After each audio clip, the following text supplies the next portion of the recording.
Hello दोस्तों, हमारे online platform पर आपका बहुत बहुत स्वागत करते हैं।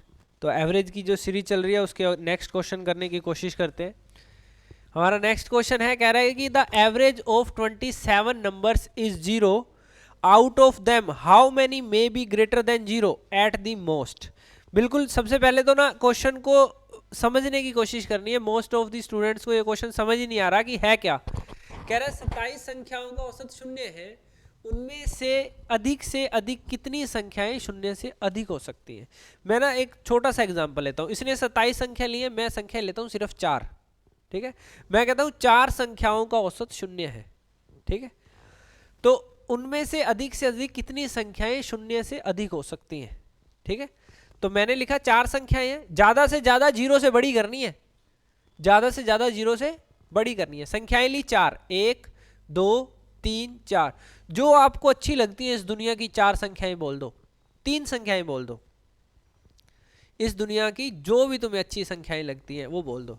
एक मैंने बोल दिया 66, एक मैंने बोल दिया 44, एक मैंने बोल दिया 50। सही है, तो ये हो गया 160। और लास्ट संख्या मैंने ले ली माइनस का 160। सही है, ये तो तीनों जीरो से बड़ी होगी। सही है, और ये जीरो से छोटी होगी। इनका औसत निकाल के देख लो, औसत जीरो आएगा। 160 माइनस 160 जीरो बटा 4 जीरो। बात समझ आ रही है कि नहीं? मतलब जितनी मर्जी संख्याएं ले लो, 27 संख्याएं लेनी है, 26 प्लस ले लो। 26 संख्याएं तो क्या ले लो, जितना उनका सम होएगा वो 27वीं संख्या ले लो माइनस में, तो सबको क्या कर देगी, खत्म कर देगी। अरे हाँ या ना? मतलब ये बोलता कि 500 संख्याएं ले ली मैंने। कितनी संख्याएं ले ली? तो 500 संख्याएं मैंने ले ली कह रहा है। तो मुझे बताओ अधिक से अधिक कितनी संख्याएं शून्य से अधिक हो सकती हैं। 499 संख्याएं ज्यादा से ज्यादा आप जीरो से बड़ी ले सकते हो। समझ गए क्या? और लास्ट वाली संख्या जितना उनका सम हो उतनी माइनस ले लेना, खत्म कर देगा सबको। माइनस वाली संख्या जो होगी वो सबको क्या कर देगी, खत्म कर देगी। मतलब जितनी ज्यादा से ज्यादा संख्याएं आपको लेनी है। टोटल कितनी देर की है? 27। बस एक ही संख्या चाहिए खत्म करने के लिए। खत्म करने के लिए एक ही संख्या चाहिए। मतलब आप ज्यादा से ज्यादा 26 संख्याएं जो हैं वो जीरो से बड़ी ले सकते हो। ज्यादा से ज्यादा 26 संख्याएं जीरो से बड़ी ले सकते हो। 27वीं को माइनस ले लेना, जीरो से छोटी ले लेना, सबको खत्म करके वो जीरो बना देगी। बात समझ आ रही है क्या? बात समझ आ रही है कि नहीं? इस 27 की जगह 500 होता तो आंसर क्या आता? इस 27 की जगह 1000 होता तो? इस 27 की जगह मान लो कि 521 होता तो? समझ रहे हो? पक्की बात है। नेक्स्ट क्वेश्चन की बात कर लेते हैं। 10 साल पहले 10 ईयर्स एगो 5 सदस्यों के एक परिवार की औसत आयु 38 वर्ष थी। 10 साल पहले की बात हो रही है। 10 years ago the average age of family of 5 members was 38। तो आज ये कितने के हो गए होंगे?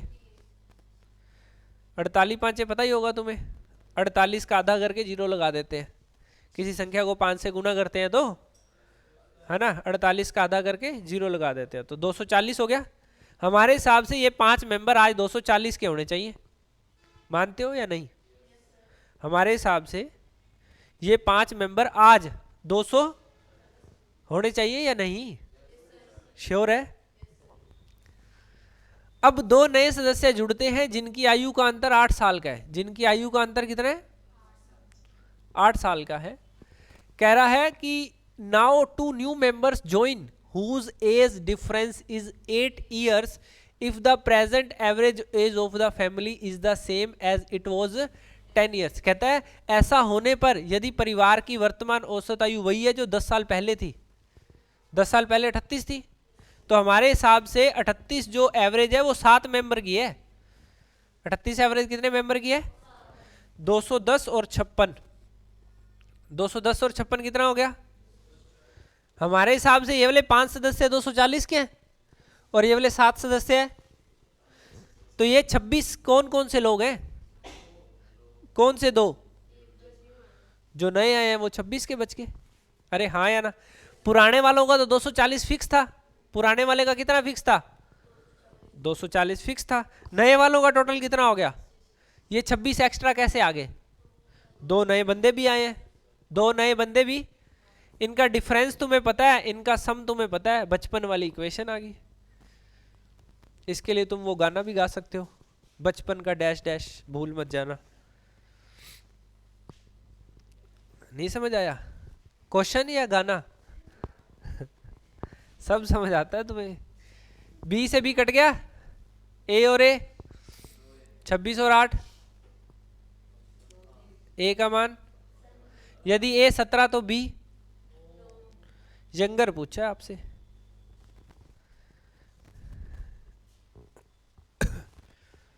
समझे कुछ क्या? बिल्कुल क्लियर है? श्योर? नेक्स्ट बताओ 10 नंबर। उतार लो आराम से, मैंने कौन सा तुम्हारा हाथ पकड़ा है।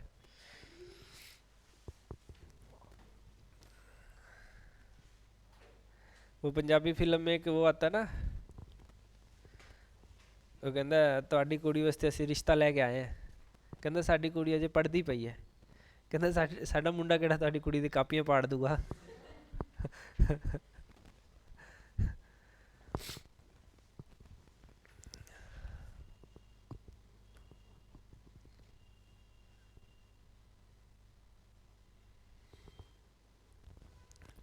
पांच मेंबर 48 गुना 5 हो गए 240। देखो कैलकुलेशन फास्ट का खेल है सारा। अब 48 गुना 5 के लिए तुम नखरे कर रहे हो नई ब्याही दुल्हन की तरह, तो फिर जीवन बर्बाद ही है, समझ गए? और फिर इसको गुना करते टाइम 5 8 30 हो जाता है तुम्हारा, ठीक है? तो यही तुम्हारी, तुम्हें आगे बढ़ाना है और इसने ही तुम्हें पीछे ले जाना है। अब 38 आते तुम्हारे लिए महाभारत हो जाती है या बिरबल की खिचड़ी हो जाती है, समझ गए? 7 1 की 210, 210 और 56 266, यही चीजें तुम्हें आगे लेके जाएंगी। क्वेश्चन में थोड़ी दम है, कैलकुलेशन कितनी तेज कर सकते हो, अब माइनस करने में कितना तेज कर सकते हो, फिर ये इक्वेशन तुम्हें रटी हुई है कि नहीं, ये पैटर्न तुम्हें रटा हुआ है कि नहीं। तो क्योंकि तुम्हारे पास टाइम कितना है पेपर में, एक सवाल के लिए 30 सेकंड 40 सेकंड ज़्यादा से ज़्यादा, एवरेज आउट तो पूरे पेपर की यही आएगी। वैसे हो सकता है जैसे जीके थोड़ी जल्दी हो जाती है, इंग्लिश थोड़ी जल्दी हो जाती है, रीजनिंग थोड़ी जल्दी हो जाती है, तो मैथ्स के लिए टाइम बच जाता है। कई पेपरों में सेक्शनल ही होता है, सेक्शनल टाइम ही होता है, उसके लिए फिर कोई किंतु परंतु नहीं है तुम्हारे पास। तुम्हें 40 से 50 सेकंड में करना है तो करना है। उसके लिए क्या चीज़ें, सारी चीज़ें स्ट्रॉन्ग होनी चाहिए। तुम्हें गुणा भाग डिवाइड जो कुछ भी होता है वो सारा तेज होना ही चाहिए, ठीक है? अगले सवाल की बात करें।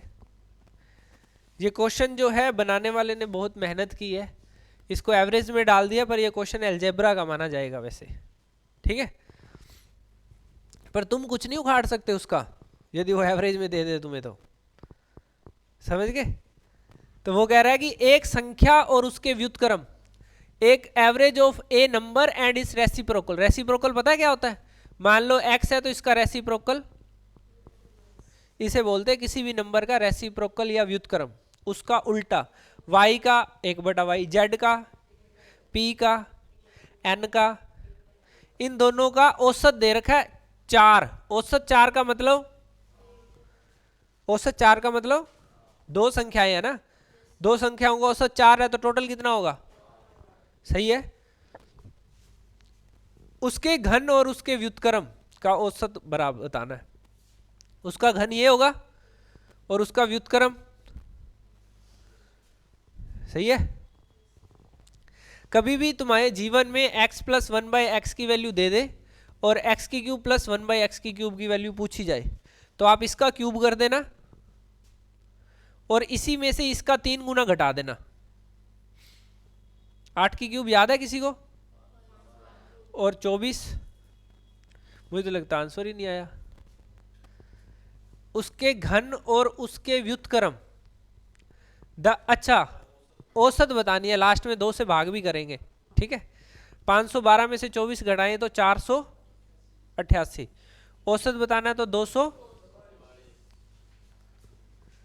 सर एक बात दोबारा रिवाइज कर दो कि हमें क्या करना पड़ेगा। 244 कि यदि x + 1/x की वैल्यू दे रखी है और x³ + 1/x³ की वैल्यू निकालनी है, तो इसका क्यूब करना है और इसी का ही 3 गुना माइनस करना है।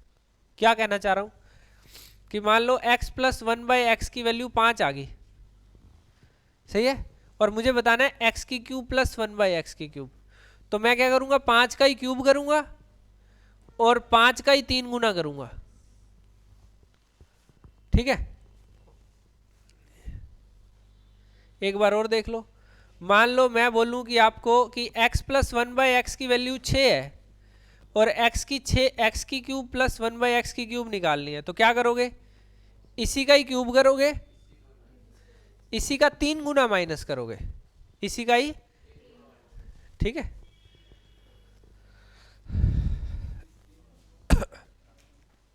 चार 488 और औसत निकालना है तो 2 संख्याएं हैं तो 2 से भाग कर दो,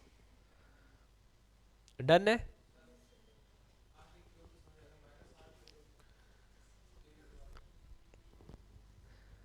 देखो इसमें समझ तो कुछ है ही नहीं कि आपको ये कैसे समझ आ गया और ये क्यों नहीं समझ आया,